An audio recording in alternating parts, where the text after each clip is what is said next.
we want to be able to grow our charitable efforts.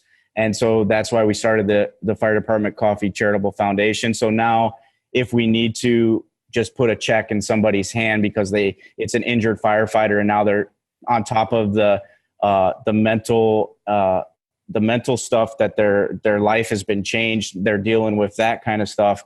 On top of that, they have to deal with the financial aspect of they can't work and maybe they're going through their settlement or something or some sort of disability process that takes time and it's not allowing them to work for whatever reason. We want to be able to put a check in their hand. So if they need to be able to pay the rent, we could do that. And we've been able to do that on multiple situations.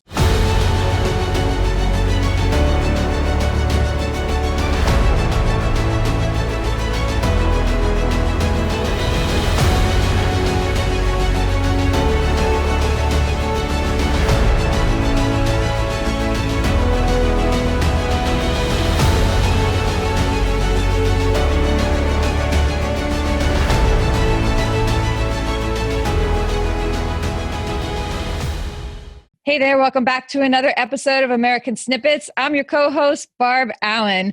Now, I know a lot of you, especially you ladies, are maybe familiar with firefighter calendars out there, and they're all well and good, right? That's a creative way to make some money. It's fun, but I think a little more practical and a little more enduring is what these guys are doing.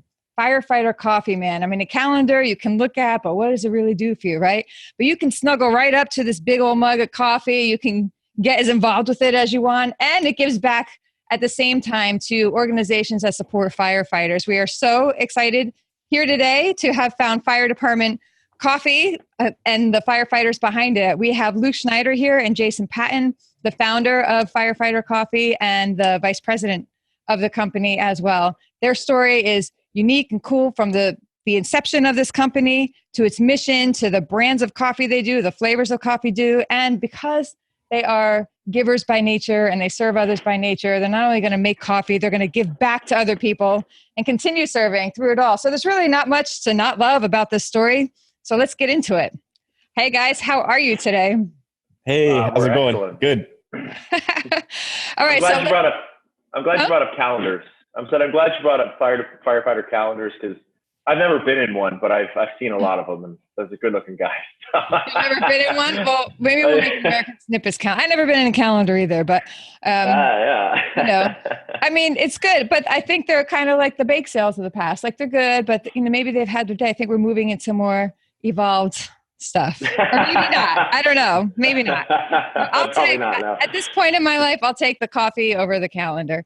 Yeah. Just saying, but that's because I'm a lady. All right, so let's start with this company first and its inception and the story. We were talking a little bit before we started the interview and, sharing how, obviously David and I are building this company from the ground up. And if there's anybody who understands how grueling that can be, it's somebody who's doing it or has done it. So Luke, can we start with you and the story of how this company came about and some of the quirks and twists and turns behind it? Yeah, so I started drinking coffee when I was in the Navy, working long shifts to stay awake. And then when I got out of the Navy, I joined the fire department here in Rockford, where our company was founded. And we drank a lot of coffee at the fire station. And it's a necessity in every fire department to have a pot of coffee brewing. And we go long nights without sleep a lot of times, and so we live and breathe and drink coffee. So drink lots of coffee. So my wife actually got me started on drinking good coffee. We would go to cafes together, and when we met, she was a barista, and I would go to the cafe and visit her, and I would order coffee and do work or homework or whatever. And she really opened my eyes to good coffee and trying different coffees.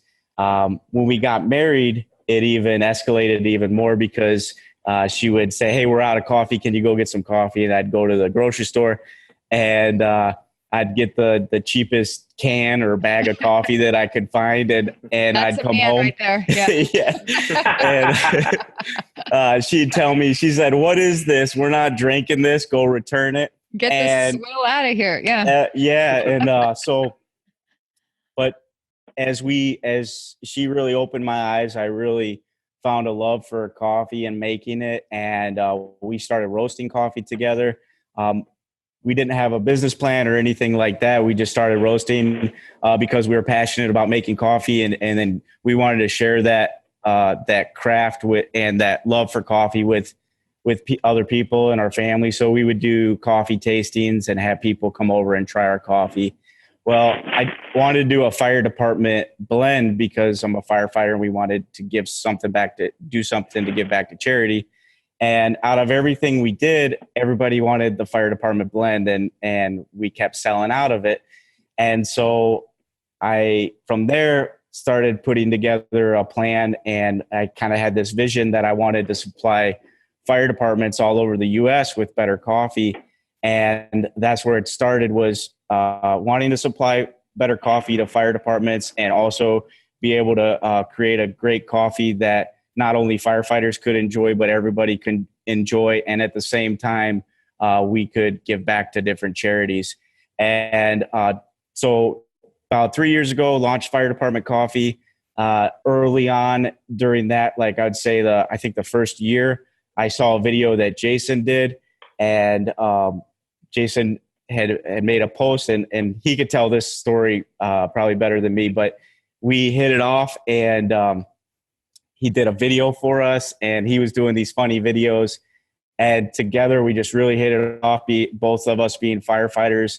And from there, we started just growing this company together.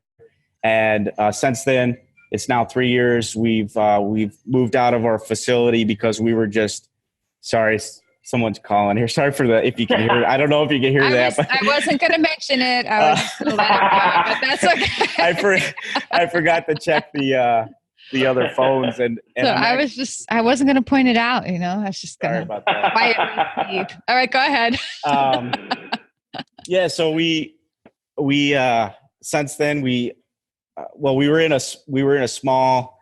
The first year, actually just recently, we moved out of the facility we were in, but we were at an 800 square foot strip mall, and we had a 5 kilo roaster that we were roasting on, and we were running shifts on it, and we were running that roaster 24/7 for about 3 months, and that roaster literally did not stop for about 3 months. We were running shifts. And this is, I don't know if we should be telling people this, but we had people sleeping on the floor in sleeping bag, and we would wake up, and somebody would have the night shift, kind of like at the fire station. And we made it through. Now we're in a larger roasting facility. We have some larger roasters that we roast on, and it's been growing, and we've had a lot of support. We've started a charitable foundation, which we donate. Now we donate 10% of our proceeds to our charitable foundation, which the focus and the mission of the foundation is to support firefighters who are sick or injured. Yep. That is so great. So you said a lot of things, and it tells a perfectly clear story, but I'm going to break it down for 1 sec. Then we're going to circle back to this mysterious video that you referenced. So, you were like, so my wife and I decided that we just wanted to start grinding coffee, right? So to someone that does it, you just kind of take it for granted. Well, we decided we want to do it, and we just did it. But I don't know if you know of how many billions of people out there say, I'd love to do this, but they're like, I have no idea how to do this. What could go wrong? Everything could fail. We could be like, did you guys experience any of that? Or was it just like, and you just we kind of just jumped right in. We didn't really give it too much thought. We just loved coffee and wanted to be roasting it and making it for people. And yeah, it's just, I guess we didn't really have much of a plan, but it's been really cool to see how things have developed. It's like I say to everybody, we've just really been blessed. I couldn't have planned it if we wanted to. It's been the right people at the right time. Everything happens for a reason, we believe, and we've just truly been blessed. So I definitely, we have a great team. So we definitely are very grateful for our team and for just how things have gone in the last 3 years. So you're both you're active firefighter. I want to say active duty. I don't know, 'cause I'm like military terms, right? But we're active firefighters. But active firefighters as opposed to inactive firefighters. I don't know. Retired, yeah. Or retired. Okay. So you're actively fighting fires. So and in between all this, how do you do that with your shifts at work and building the company? Because those are two pretty intense things. How do you manage that? I mean, like Luke said, it's the right team at the right time. You have the right people coming together. I think if you bring people together, have the same understanding, the same moral baseline, and the same end goal vision, then it's very simple to accomplish that. Thankfully, Luke, myself, and our COO, Larry, we're all active firefighters, and we don't have to take salaries from the business right now. We can truly dump every single dime that we have back into the business itself, and not only allow us to bring on team members that are getting salaries because we need to pay people, but we can also put that money back into the community and expand the company correctly without that, constant pressure, so on and so forth. But it's all about finding the right people and investing in those people. And I believe expansion from there is just simplistic. Genius. All right. So speaking of finding the right people, apparently you were located via this video. Spill it. What was this video? So in Florida, we have these things called hurricanes. Look at your faces. For people who are not watching this but are listening, they both have the biggest kind of shit eating. It's probably going to be a good story. Let's do it. So we get this. This hurricane is coming about 3 years ago, and in Florida, what happens is if a hurricane is coming, then at least with my station, most places, if you are put on a hurricane warning, then you are mandatory to come on shift. So depending on what's going on, we had 30 guys, 30 firefighters, some police officers, and some public works guys. We were all going to be in one decently small station together. So I made a video saying that coffee was the only thing that was going to keep us from murdering each other. And I was going around showing everything. And, we were all laughing, having a good time. And then somebody happened to tag Luke in this, and he was like, you should check out Fire Dept Coffee. That might be the best coffee for anti-murderers. And I was like, no, I think it may be. He's saving coffee. I told you it was better than calendar. You can't do that with calendar. Exactly. But I wasn't. And people ask me all the time, like, is the coffee good? And I can honestly say, before I signed on, Luke was like, we should do some work together. And I said, send me some coffee, and then we'll talk.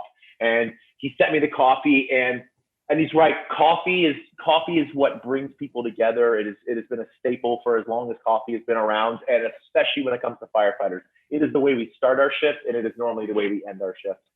So he sent me the coffee, and it was the stronger you made it, the better it tasted. Wildland firefighters will tell you that if it's not mud, then they don't want it, kind of thing. So it was a great tasting coffee, and from there it was just a very simplistic, symbiotic relationship. Wow. I never liked coffee. I loved the smell of it, but I just never liked the taste. And then I wound up in Kuwait for like a week or so. We were on a base. We weren't allowed to drink booze, So I'm like, oh, I guess I'll have some coffee. And man, I've been addicted ever since. Like I go through coffee, man. But so I guess that is good. But, too much coffee can have some effects on one's system that may interfere with fighting a fire. How do you run around that one? I mean, what's our tagline? Yeah, don't eat more than you can put in your mask. That's Excuse me, I'll be right back. No, in general, you should be all right. But it's funny you bring that. A lot of people say that. A lot of people are like, I don't like coffee, or I don't drink my coffee black. And cream and sugar is the only way to go. Until you have good, high quality coffee, you don't appreciate what a good cup of black coffee tastes like. And then when you find, and that's how when he and I first started working together, that's how I drink coffee. I drank it black, and it tasted great, perfect. Doesn't have that acidic taste like a lot of things do. And that's also why I fell in love with our bourbon infused coffee, because It's some good stuff. Let me tell you. How do you make that? Like, is there any like actually alcoholic content or level in that coffee, or is it just like the flavor? Sorry, Jason. No, you're the best answer to this.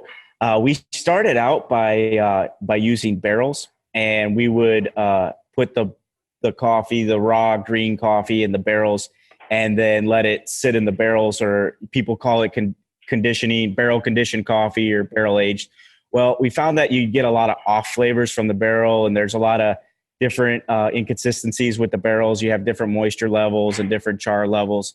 And so we created our own proprietary process, which we call our spirit infused process. And we infuse the spirit directly into the coffee, and alcohol flashes off, I believe, somewhere around 300 something degrees. Well, we get the roast, we roast the coffee above 400 degrees. So that all the alcohol flashes off. It leaves some of the flavor and aroma of the spirit.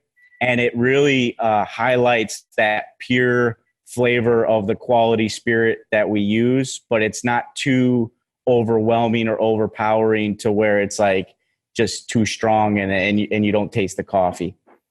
And that's what I loved about it, was it's not like when you have like French vanilla flavored coffee or some flavored coffee, there's always that end taste where you're like, I can taste where you put that in the coffee. But with this, like you said, it's an infusion process. So you smell like it and it tastes like it, but it's not an overwhelming flavor. In fact, for a lot of this, we tell you to make it a little bit lighter than your standard cup of coffee. But it is definitely one of those things, like a scotch of cream in there, and it's the best. Awesome. All right. So where do you all see this company like in 5 years, 10 years? I mean, do you have a vision for it, or is it like you're just kind of going with the flow? Like, what would you like to do? What would you like to see happen with this company? I mean, personally, we want it to be the company that people look at and they think about it for a good cup of coffee because it's in, fire department coffee, it's in the name. But we want to be the company that people truly think about as the company that gives back, the charitable company, the company that never.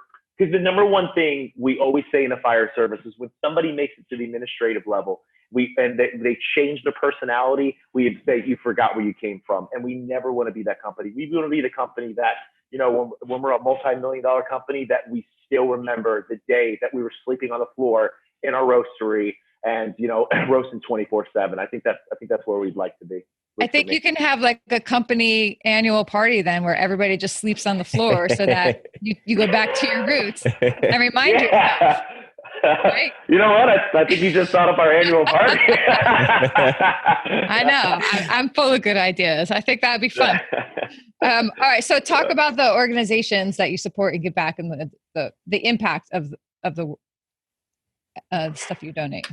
Yeah, so we started out by supporting different charities. So some of them have been they've all been military or first responder focused. Patty Brown program, AFFI Warrior program, Rosecrans Florian program, multiple burn camps.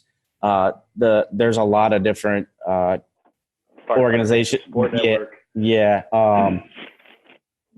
There's quite a few, and then we've kind of transitioned from that to we want to be able to grow our charitable efforts, and so that's why we started the Fire Department Coffee Charitable Foundation. So now, if we need to just put a check in somebody's hand because it's an injured firefighter, and now they're on top of the mental stuff that their life has been changed, they're dealing with that kind of stuff. On top of that, they have to deal with the financial aspect of they can't work and maybe they're going through their settlement or something or some sort of disability process that takes time and it's not allowing them to work for whatever reason. We want to be able to put a check in their hand. So if they need to be able to pay the rent, we could do that. And we've been able to do that on multiple situations through the charitable foundation. That is so important. Oh, go ahead. No, I think that Luke hit the nail on the head. Like the biggest thing we always see with charity, I know I've watched guys have who, my father went through cancer. We've watched firefighters who have cancer, and it's not only that mental, but it's the financial. They're no longer the breadwinner. They're no longer that person. So, like he said, putting checks in people's hands, I think that's so important. Just saying, hey, we got your mortgage this month, or we're gonna pay your car payment this month, so you don't have to think about that anymore. And I think that's been Luke and I. We were super passionate about it. It was really cool to find someone that thought the same way that I did. Yeah, I can tell you, as at one point I was on the receiving end of that when I was going through this time. I was, raising my 4 little kids on my own. My husband was killed. I was going through all this stuff, and and then things really started to get bad for a little while, right? So I was just in this place, and I can tell you, as somebody who's been in that place before, where you're not, you're used to taking care of yourself, you're used to being strong, you saw this, but then you're just like flattened and laid out, and then stuff starts piling up. To have somebody come in and say, hey, you know what? I got you. I'm going to get you through this month. I'm going to buy you some time. Just take a deep breath, and literally just having that weight taken off of you. There's a difference, right, between people who sit back and expect things to be done for them, and people who are just anybody. It can happen to anybody at any time. You could be, just knocked out and taken. So I'm so glad to hear that you guys are doing that. I'm glad that there's that for firefighters. I know that there's a lot for military. There's a lot for, the families of the fallen. And I've heard of more organizations for police officers too, but I don't know that I have heard of one for firefighters. And I'm sure they exist, but they're just not out in the forefront, right? So maybe absolutely. I'm just so glad that you're there. Yeah. With the veteran community, and like you said, there's some with the police community, but and I'm sure they're even through those support networks, it's minimal to what's out there. But for firefighters, there's really very close to nothing out there, and so there is a void there that, and we hope to help fill that void. I love it. I think that's so great. So can you tell us a little bit about like a typical shift for you guys? Like, I mean, we talked earlier, he's laughing. I'm like, I know. Go ahead. Starts off with 10 minutes of making fun of each other. Perfect. Typical shift. You come in, you're checking out your truck, you're making sure everything's good. The number one thing is you want to make sure your equipment and your trucks and everything are good to go. And then I know for a lot of us that we normally come in and we're drinking a cup of coffee, we're talking to each other, we're kind of, hey, what happened the shift before, that kind of, or what happened, because we're always relieving somebody. And then I know for Luke and I are on the same schedule, 24 on, 48 off, and it's just kind of trying to get everything together for the next 24 hours, but making sure that the trucks are good. And then it's hanging out with your brothers for 24 straight hours. And I know in Luke's case, most likely not sleeping for that entire 24 hours. Do you have like more calls that involve a fire or more calls that don't involve?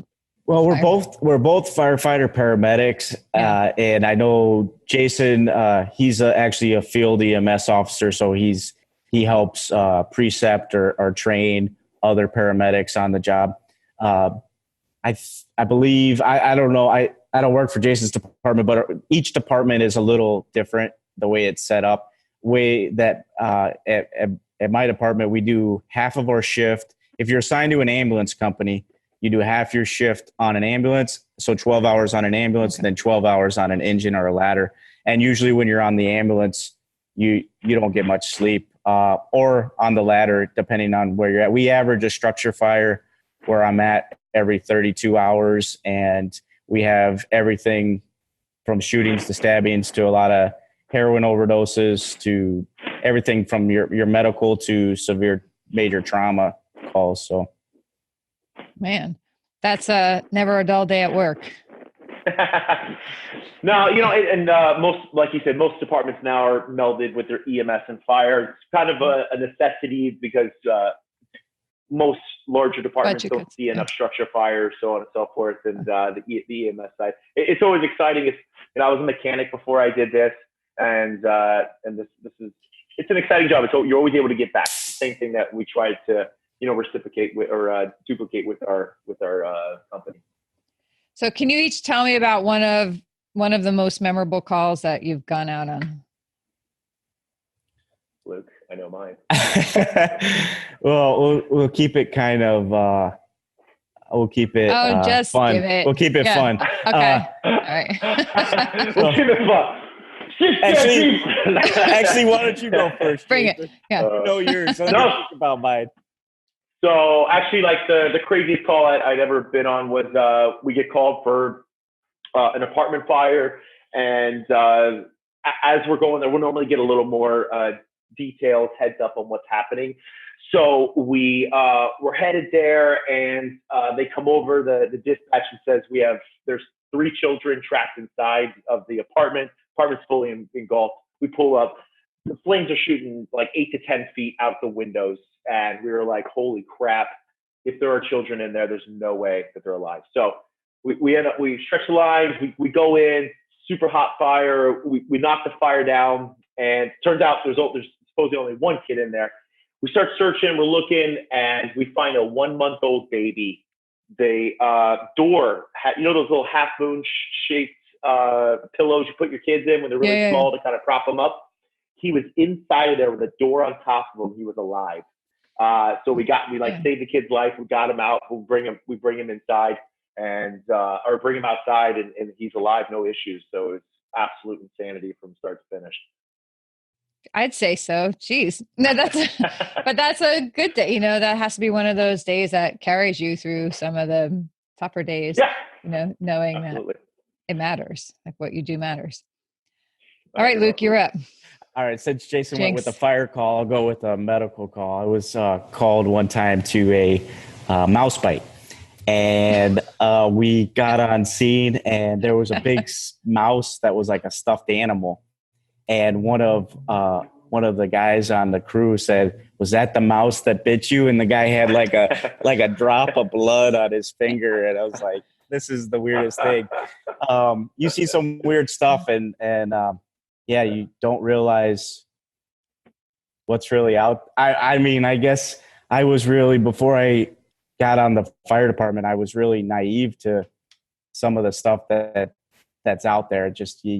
Just kind of blows your mind. So, but yeah, we try to keep it humorous, and we try to have fun with it. And Jason does a great job at that. He's always making funny videos, and I know a lot of that is because like just some of the stuff that we deal with and see, it helps de-stress and hey, let's have some fun. I mean, there's such times you have to have serious conversations, but Jason makes these funny videos that really help people de-stress and kind of, I don't know how else to say it, but it's important. Listen, it's like life is serious. So there's always serious things going on. If you can laugh and make fun of each other, but keep it respectful, like who cares? You should be able to laugh at yourself more than anyone can laugh at you. And that's pretty much how I live my entire life, is just laugh at myself constantly. I think that is pretty important. And, among my friends, a lot of them are, military widows. You get, you get those who think some things are able to be joked about, and those who don't like those of us who find something to joke about, so we stick with the people who joke, but you get like that kind of dark humor, maybe, that other people are like, "Oh my God, did you just say that?" We're like, "Well, yeah, I did," but it's what gets you through. Right. And for every minute, like there's always so much stress or so much going on. And I've worked with a lot of people who've been through crisis and trauma. And I'm like, for every second that you can find something to laugh about, even sometimes it's funny because it's not funny. Like, and so if you're, laughing, you're not screaming or crying or drinking or whatever it is, you're doing. So I get that. And I respect it. And I often say, I think humor is one of the most underutilized tools in resilience 100%. and coping and all of that. So I get it.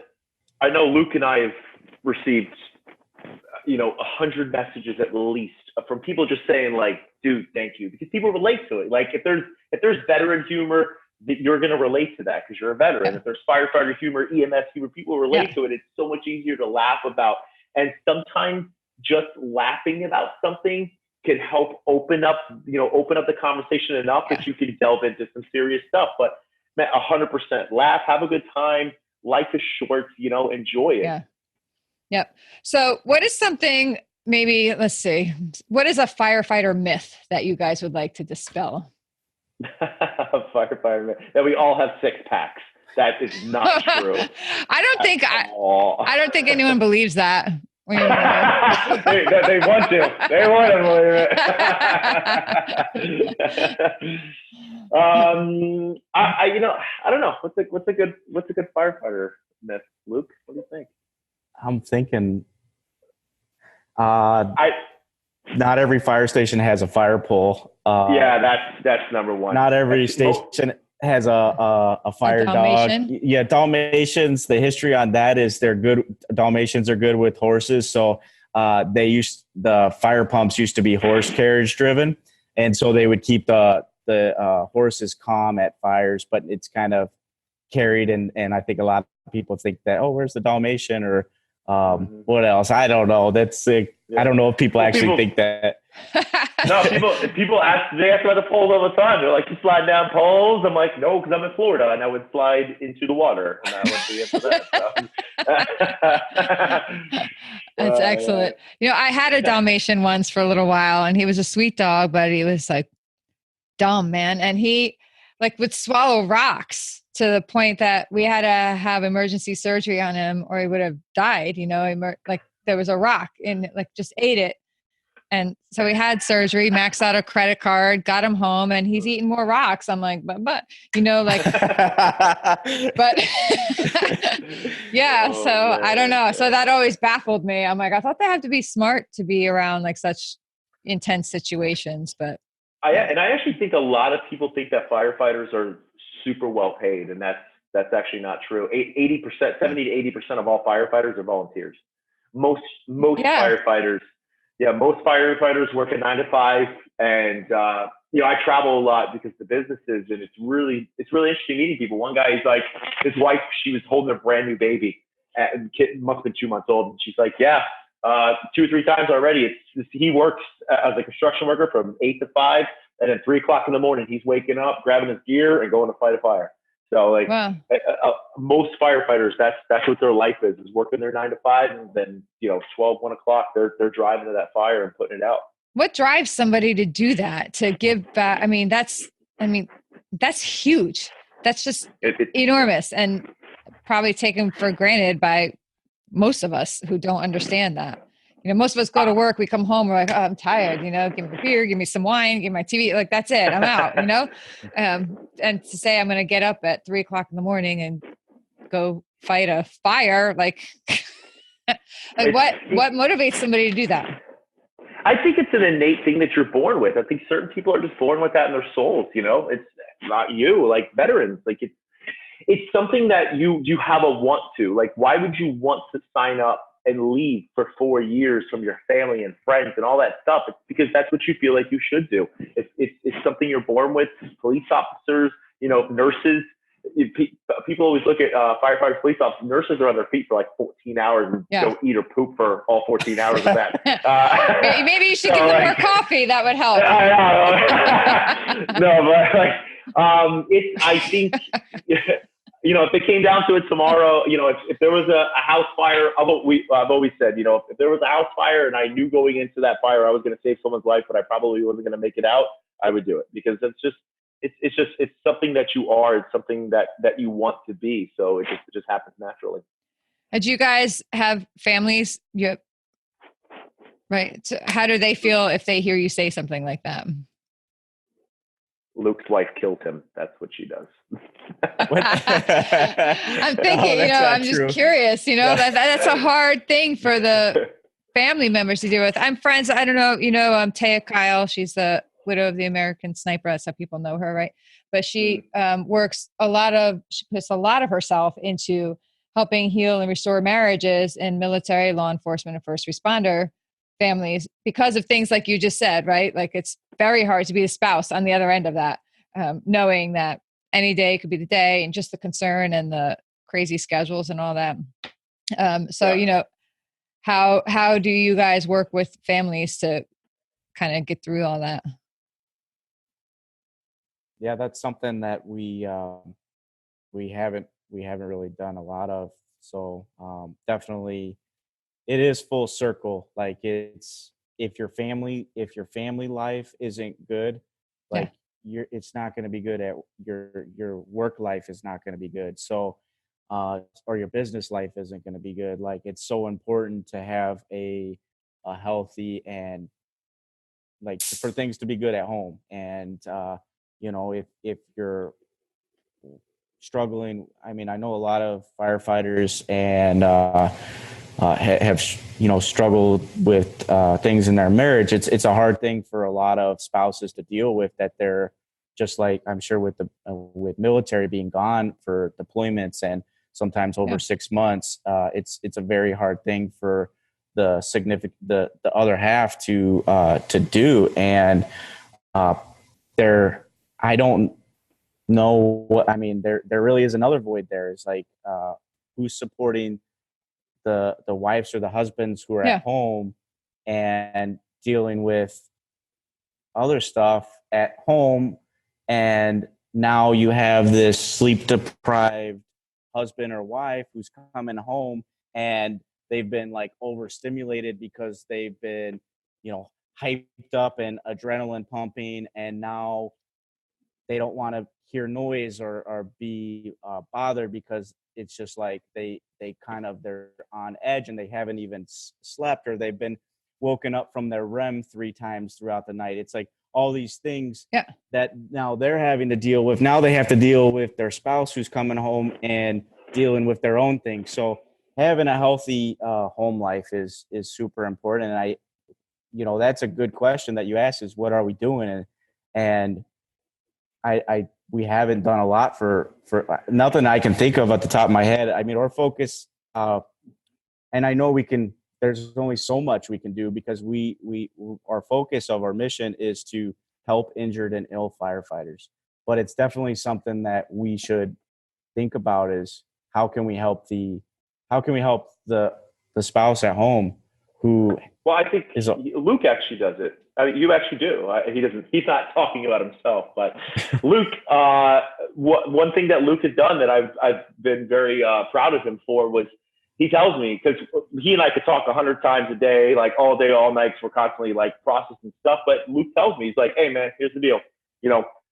Monday, Wednesday, Sunday of this week, I will not be picking up my phone. Like from this time to this time, my phone goes in a drawer. I don't pick it up because it's family time."